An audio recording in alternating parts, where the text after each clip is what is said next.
Okay, so we've got a very short amount of time to talk about interviews. I am going to give you bits of advice that really are going to be relevant for your entire career. And that's wherever that may take you. These are going to be the nuggets of advice to really help you maximize your performance. We're going to be looking at it in two steps. We're going to look at preparing yourself. So the kind of evidence that you need to be thinking about, similar to what we talked about in CVs, but a little bit different as well. And then strategies for answering questions. And I've got a couple of example questions where I'm going to put you in the interviewer's shoes to see what you think. Okay, so that's how we're starting. One little bit of information that I wanted to share with you, and this is really just an insight for the overall process. There are three big things that interviewers are always looking for. And if you're aware of this and you prepare for this, you're going to put yourself in a strong position. Firstly, do you have the ability? And most of you will find that relatively a straightforward concept. And this is one I find that most people are reasonably well prepared for. There are definitely ways you can optimize that, but reasonably well prepared for. Secondly, do you, incidentally, ability, of course, is your ability to do the work. And if you don't have the ability, if they're not able to establish that you have the ability, then you're not a good fit for the job. Because overall, what they're trying to look for here is, are you a match for the job? Number two, do you have the motivation? This is the biggest reason why I rejected any candidate, because if you do not want to be there, if you cannot prove that this is something that's really important to you, then the rest of the interviews barely matters. So they'll, in fact, I probably should have led with this one as the first one, because this is almost at the beginning of every interview. So do you want to be there? And the way I'm going to give you just a very quick overview here, I think the two key things you need to indicate there is one, what's valuable to you about the work, and so why does it matter to you? And then secondly, what contribution would you make to it? Because if both of those things are high, I know as the interviewer, you are going to stick around and I don't have to go through the painful process of recruiting all over again. So if there's something in it for you, then you're less likely to quit. And if you have got the skills necessary and you can see how they'll add value to the work, I know that you're going to have a higher likelihood of being sort of finding the work rewarding and satisfying. Okay, and then finally, the one that most people overlook is, do you fit into the organization? I've already given you my absolute best tip for this, and that is to talk about the values of the organization. So if you build that into your answers, if you build that into your application, you are signaling to them that you are like them, that you share the same values. It's a very hard one to prepare for. It's hard to know whether they'll ask you explicit questions in this or whether they'll just evaluate you. But let me assure you, they will be testing whether you fit into the organization, the specialty potentially. And the very best way to show that is to show that you have shared values. Okay, let's talk about some preparation. Now, we did talk about understanding the employer in the section for CV writing. However, I've got one extra tip for you here. When you get to an interview stage, if you are able to meet with somebody, if you're able to talk to someone about the role, if you're able to deduce this information, the big thing that I'm going to recommend you look for is, what are their needs? Where are the gaps? Where are the opportunities within that organization and that role for you to show them that you have what they need? And so if that is, for example, it's a high pressure environment and people are struggling to cope, if you recognize your ability in this area and you're thinking, actually, I'm very good in this area, and you choose to highlight it, then you're going to stand out from the crowd because you're addressing something that they genuinely need.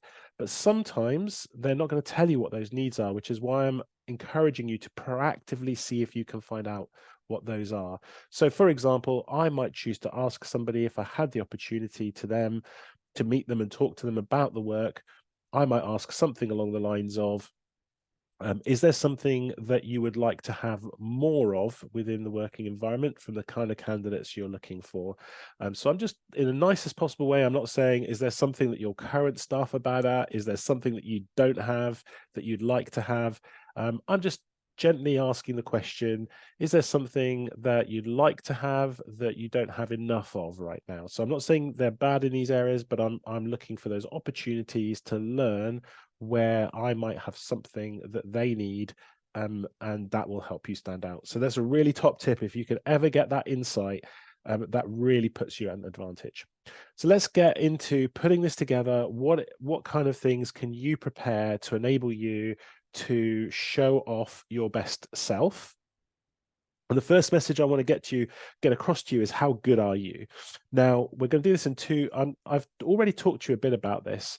The bit that most people make a mistake on is when they talk about what they do, they don't talk about how good they are. They talk about what they do, but they don't indicate whether they are where they are on that spectrum of the people. Think about the people around you that you work with, that you study with, who there are going to be some who are exceptional, and you think, wow, they're amazing. And there are going to be some who you think, well, they're not as good as others in this area.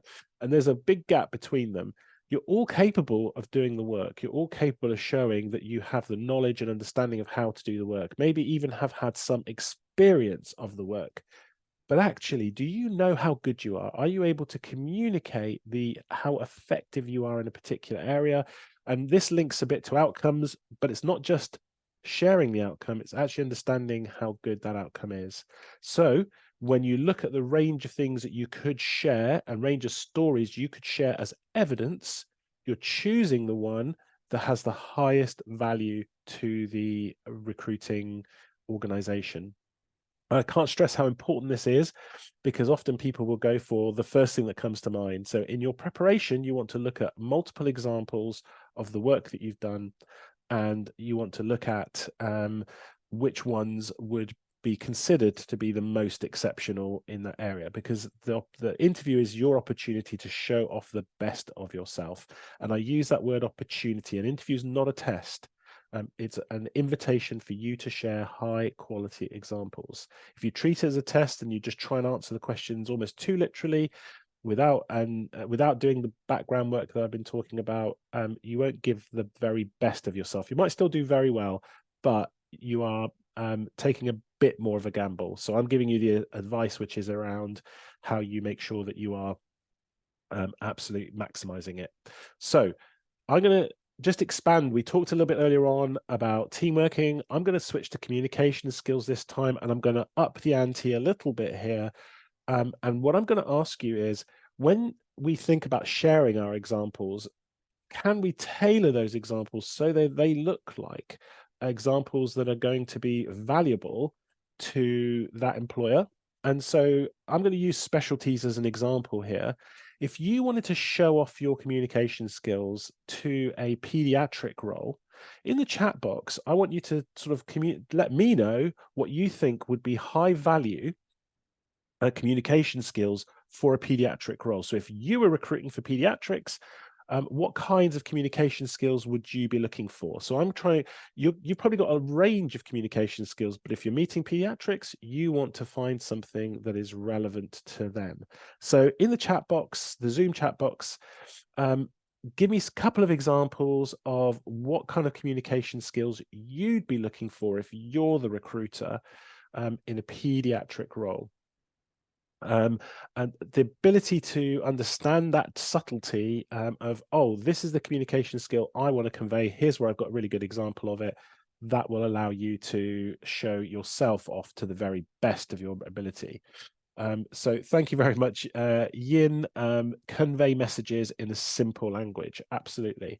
And perhaps even we might expand on that, say we have to convey messages in a simple language, and also in a slightly more complex language, so it's understandable by parents and children. So then if you're able to show, doesn't matter where you've worked, if you're able to show your ability to vary your communication to different levels for whatever reason, that is going to make you stand out. Okay, one more example. What about anesthetics? Give me one example of something that you would look for in communication skills for somebody who was interested in anesthetics. So, or rather, somebody who was good in communication in an anesthetic role. So what would you want to see? what would stand out for you? So again, pop it in the chat box. Just want to get one or two examples of what it looks like of high quality communication when we're looking at an anesthetics role. And I do have some examples to share with you as well. So a good mediator. Thank you, Sarah. So that would be a really good thing. So if you had a choice then of which example shall I choose for my communication skills, if I wanted to show myself to be a really good communicator in an anesthetics role, I would highlight my mediation capabilities. And that's even if you are interviewing at a foundation role, should there be an interview for the foundation roles that you've applied for, showing them the interests that you have and the skills that you believe go with them will stand out. Okay, so I'm not going to go into this in too much depth, but here is a couple of sort of examples of what that looks like in context. And again, this is the difference between candidates who are good and candidates who stand out from the crowd. And just to expand upon anesthetics there, for example, we've got here being able to explain actions and intentions to various team members, open questions, clear explanation, and quickly to patients. And we might also talk about establishing trust, for example. So these are by no means exhaustive descriptions. I'm sure we could all add to them. Okay, so that's the first thing. Understand your skills, how good they are, and what they look like in context. The second way I'd like you to think about, and this might help you also explain and think about which specialties will be high value to you, and therefore talking about what role I play in the workplace in your current study. And when you identify the things that you're strong in, the things that you do again and again and again, the things that you're most comfortable in, that can be a clue to, first of all, which specialty or which direction is right for you, which organization might be a good fit for you, but also then you can communicate that in an interview. So I just wanted to give you a minute to reflect upon which of these roles, and this is again not an exhaustive list, but which ones do you find yourself taking again and again? Which ones do you feel most comfortable to?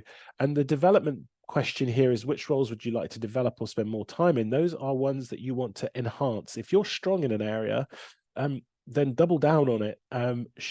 Invest your time and energy in developing that skill even further. So when you've thought of at least one that you recognize in yourself, pop it in the chat box as well. So I'm going to start the clock now, and I shall see you in a minute. But as soon as you've got some thoughts as to what you recognize in yourself, pop it in the chat box.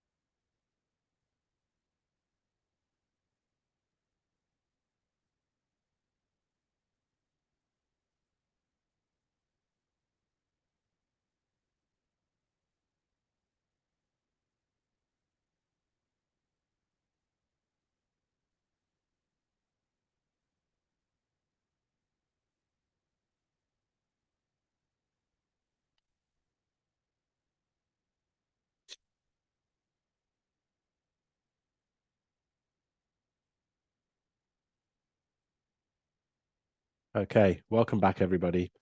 So just a few from you here. So we've got Inspirer, an organizer from OR, Ferranmi, sorry, problem solver, NSM, nurturer, advisor, implementer, organizer, and mediator. And one top tip I'll give you here is probably a couple. I would focus on my top 2 or 3 at the most, because if you give too much, if you were to talk to people about what roles you play in your work, if you give too much, it might be overwhelming for the person who's on the receiving end. Think about the stories that you can tell which illustrate these. This is a very powerful thing to do, to think in terms of here's the role I play in the work, rather than even to just use the competencies. Remember, the stories and the examples that you can think of are your currency. The good news is, though, one story can show multiple things about yourself, and it's just about which angle you choose to share. Okay, I'm going to move us on. Last of the preparation bits. Remember, I talked about your things that are important to you. So I've got a list here of things that you might say, and this again, not an exhaustive list, but these are things we might call things that are important to us. And because they're important to us, and if we recognize it, we're able to explain to an interviewer why they're important and how the organization meets that need for you. So again, I'm going to give you a minute to reflect on this, and I'd love to see a few examples of what's important to you.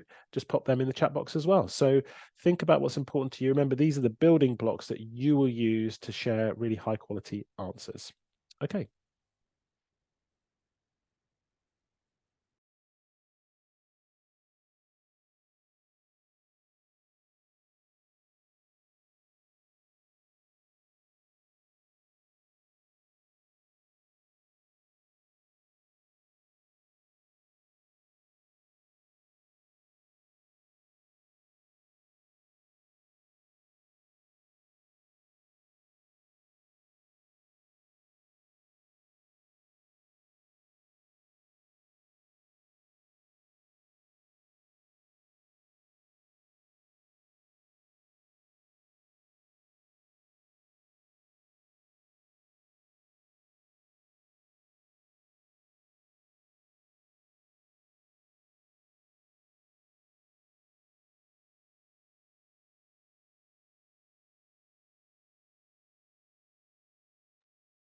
Okay, welcome back. So thank you for sharing a few examples there. So development, personal development, I imagine, helping individuals, being an expert, spirituality. If these things are important to you and you can show an organization how that organization meets those needs for you, then you can show yourself to be somebody who's going to be highly committed to the work and the organization, especially when times get a bit tough, because there's something in it for you.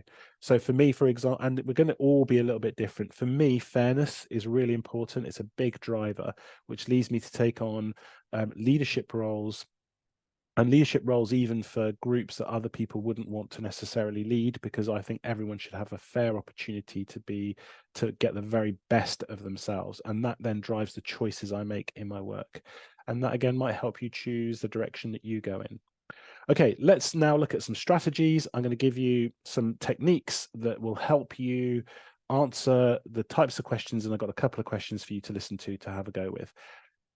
The types, it is important to listen to the types of questions you're being asked and to recognize what kind of response is required. So I've grouped them into 4 bits here. So there's going to be questions which are around knowledge and understanding.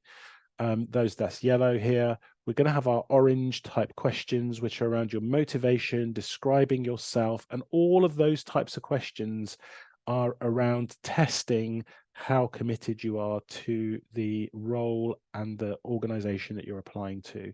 So even something like how you describe yourself sounds like an innocent question, but truthfully, somebody's using that question to learn about you and to see whether you're a good match. So if you recognize that, you make the choice to make sure that you integrate into your answer the things that are important to you, how the organization meets those, the skills and contribution that you would bring to the work that are relevant and appropriate to the organization and role you're applying for. That's the difference between just doing okay in the interview and being highly competitive.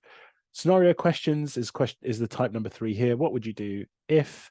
And then finally, our competency-based questions, where they're asking you to describe scenarios which really are about testing whether you have those broad competencies necessary. Okay, so let's have a look at a motivation question. And I've got a real answer for you here from a real doctor who was applying for anesthetics at the ST3 level. And the important message here is one of the most powerful bits of practice you can do is be the interviewer. So I'm going to play this clip, and I want you to put in the chat box what you liked, and if there was something you didn't like too. The idea here is when you start to hear other people talk about why they want to do something, it's very enlightening to you to understand what a great answer looks like. So think about things you like, and if there's anything else that you wanted more of. Okay, so I'm going to play this clip now and see what you think at the end. I have a range of skills which make me a good fit for this specialty. I believe that I have a range of technical skills. Those are skills which I've sought to learn and develop over the last 2 years. I've done that through attending training courses, but also through taking constant opportunities to learn and practice those skills. An example of that would be in learning to site labour epidurals, which I've been able to do over the last year during my obstetrics rotation. I was keen to take opportunity to learn the skill by observing other members of the team, and then took the opportunity to develop that skill by practicing it with supervision and subsequently on call, taking opportunities whenever I could to develop that. And I reinforced that learning through attending training courses, using simulation opportunities and wider reading, which I believe demonstrates my enthusiasm. At the same time, I believe that I have a range of non-technical skills which I bring to the specialty. I think my communication is a particularly strong area, and I would consider myself as an effective communicator because of my ability to firstly be a good listener. That's really important in all situations, whether we're listening to patients who've come in for an emergency operation and are potentially at their most anxious, but have important information that we need to gain from them, and also offer some reassurance and information to them. But also in an elective setting where we might be dealing with patients who have major surgery that's been planned for a longer period of time and need to make sure that we gain rapport with them, make most of the time we do have with them before their operation to build a relationship and get the information that we need. Secondly, in terms of my communication, I believe that I am able to package up information appropriately for patients at the right level, or a level appropriate to them and their understanding. I do that by gauging their understanding of the topic by asking some introductory questions first, and then conveying information piece by piece and checking their understanding throughout. Again, that can be crucial in all settings that we work in, particularly on labour ward where we're consenting patients for anaesthesia for caesarean sections, and again, often doing that in a time-pressured fashion. Okay. Any reactions? What did you like? What bits stood out to you? If you're the recruiter, if you're choosing whether this person gets the job, what are the bits that you liked the most? The bits that you thought, okay, that is a reason why I would choose this person. So all saying here, he gave examples and therefore making it personal. Yes, I like that a lot. So on the massive plus side, I think he tried to make it relevant and specific. If I was going to give him an improvement suggestion, I would have indicated the how good part would have been useful here. From Sarah, he definitely showed an understanding of the demands of the specialty. Yeah, I think that was a very strong element to that answer. So Anamia says, he communicated well his understanding of the role and skills that would be needed. Yeah, so he chose relevant skills. If I would have improved that answer slightly, I might have gone for an extra skill. So he focused heavily on communication, which he did very well, but I would have wanted maybe an additional element to it just to show a bit more breadth. And I like the fact that he was bold enough to say, I do this wider reading, and that demonstrates my enthusiasm. And maybe he could have communicated that he desired to improve on. Yeah, so yes, he could have indicated where he is growing his skill set as well. Yeah, absolutely, growth. So I think it was a good answer. And there is scope for improvement there, but it's really interesting when you're on the other side and how when you think critically about what should have been in there, how that starts to change your way of thinking about what you will do. So practice with friends and colleagues is a really great way to get very good at interviews. Okay, so I'm just going to show you a strategy that you can use if you want some key points. I've got 2 ways that typically to handle these motivation questions.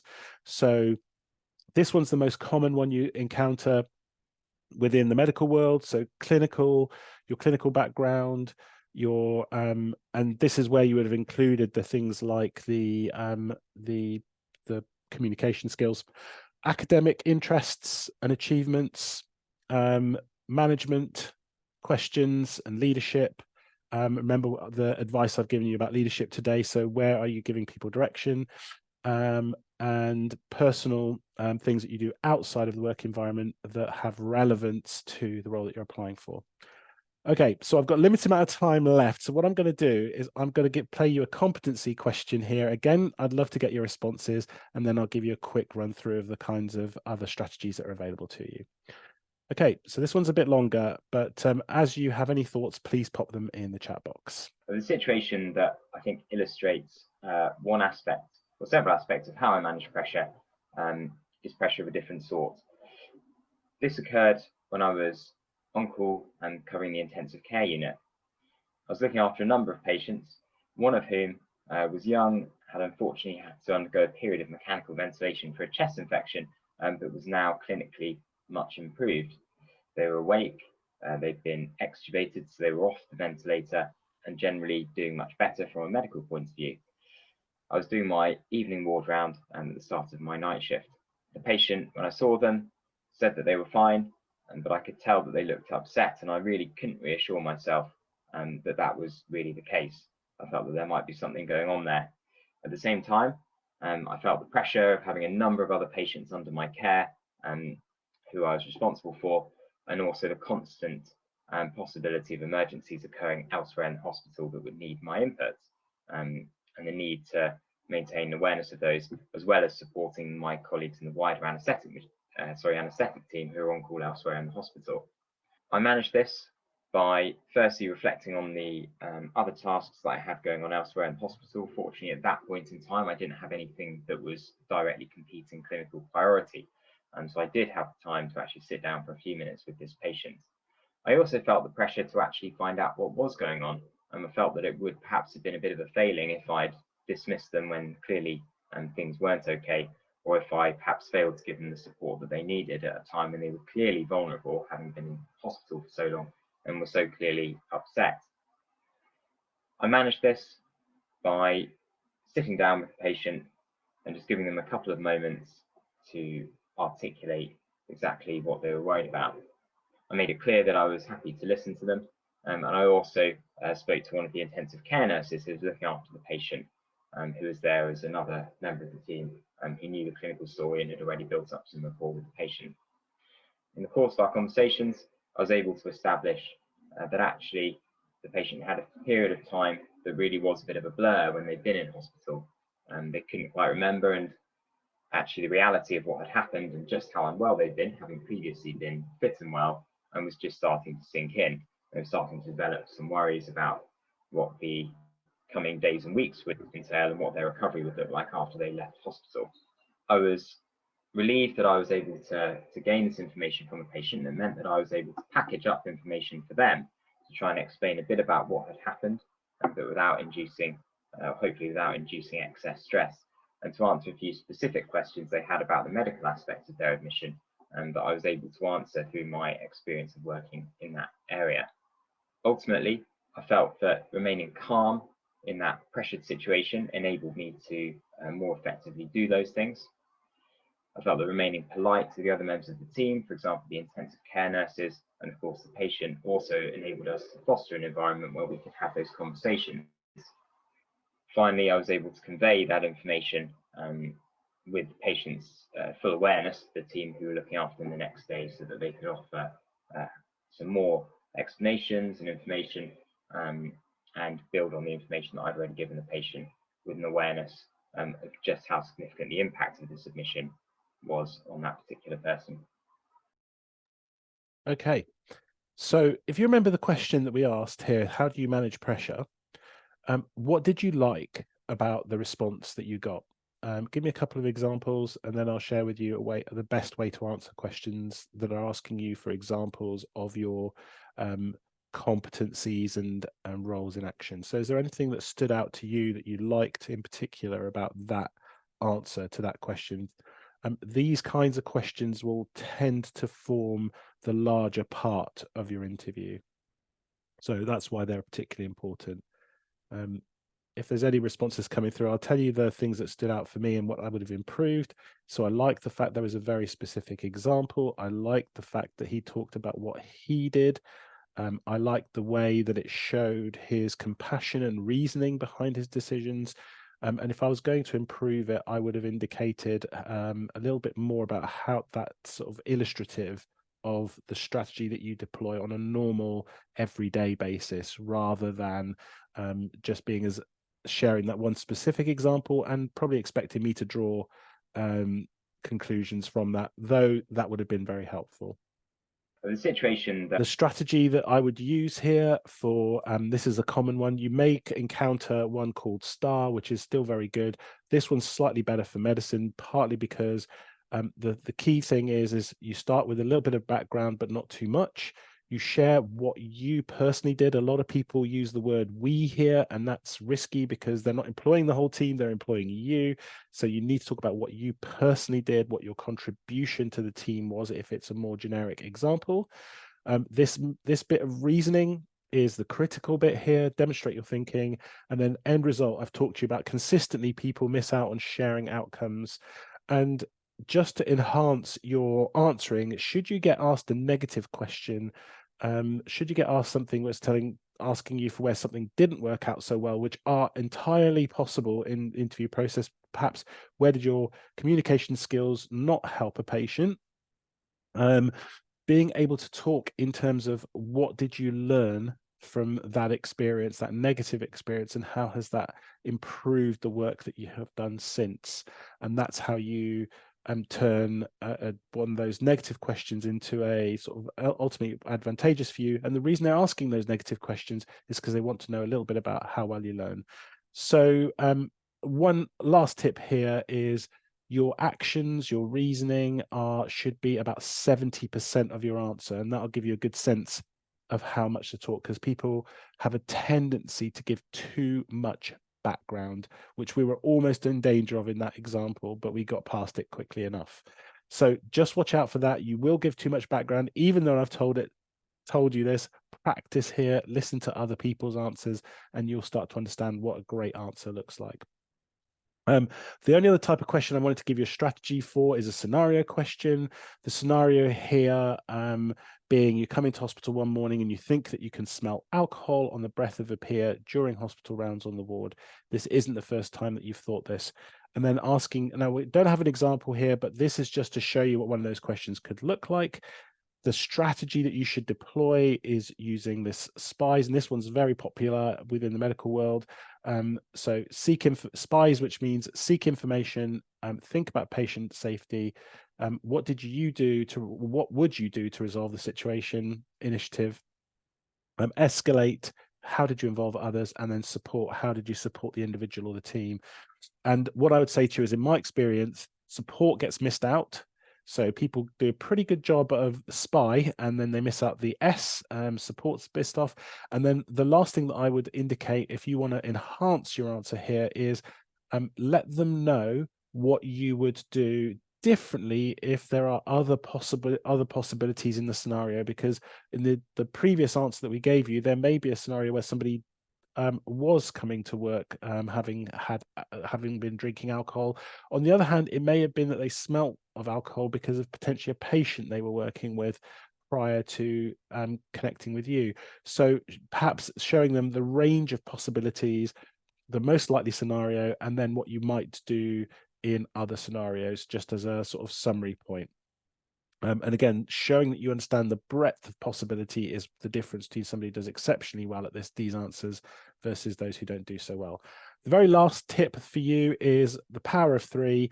So if you have to do presentations, if you need to summarize, if you've got a lot of information you want to convey, grouping things into threes is very powerful. It goes down very well in interviews. It's easy to follow. And if I said to you, if my challenge was to talk to you about my communication skills in an anesthetics environment, I might say there are three things I have found work really well for me in an anesthetics environment, and they would be. So knowing that there are three means that I know when that interview is going to end, or the answer is going to end. That's very positive for interviewers, where attention can drift over the course of an answer, especially if it goes over about 3 to 4 minutes. And then again, even in presentations, being able to group things into threes makes the presentations very engaging. It's a human thing. Now that I mention it, marketing people use it all the time, and hopefully you will look around you and you'll probably see this being used all over. So that's all I've got to say for now. I'll leave you with that. Thank you so much for the contributions and attention, and I will see you in the Q&A if you have any questions. Back to you all. Thank you so much, Trevor. That was very,